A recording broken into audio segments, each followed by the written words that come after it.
Welcome back to my channel.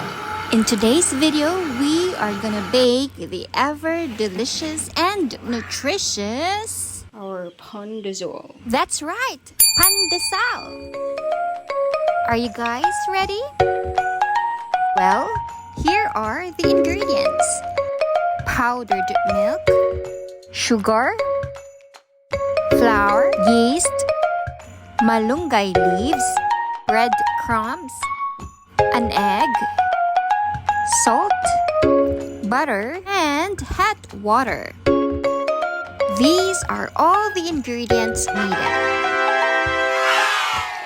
To proceed, we need to mix or combine all the dry ingredients. First, we have flour, milk, and yeast.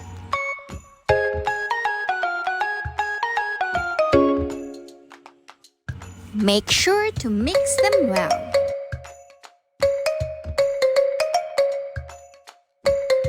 Now, let's add the sugar to our hot water and mix it well.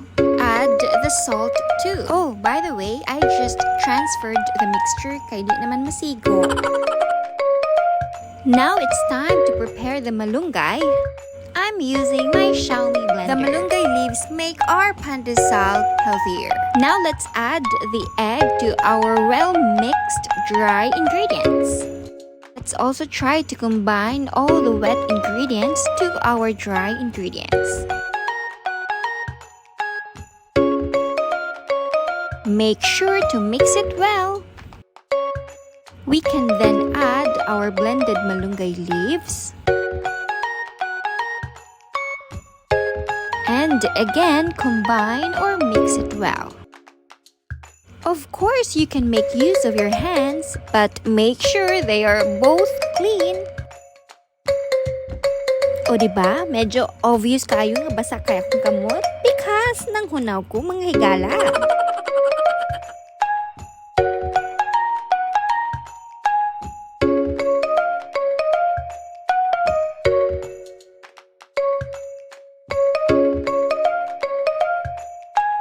Look how pretty the dough is.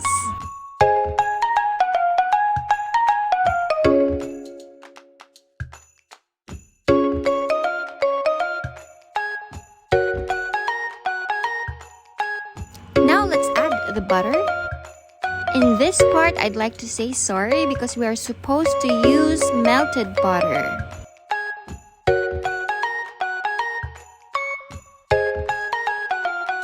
Mix it very well.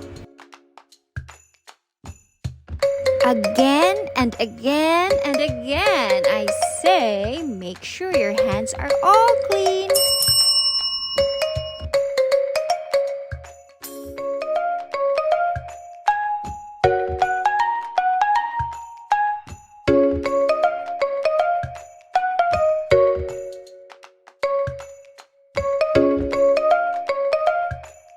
If you think the dough is ready, you have to cover it and wait for it to double. I meant in size or volume. Right! I'm so sorry. I have to beg for your forgiveness. I forgot to record the next steps. Once the dough is ready, syempre, maghulma-hulma na ka and then put it inside the oven.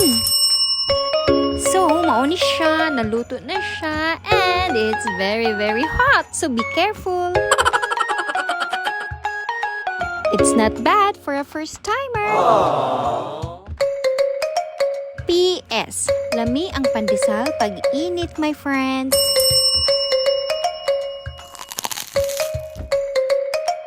And that's it. Thank you so much for watching. Don't forget to like and subscribe.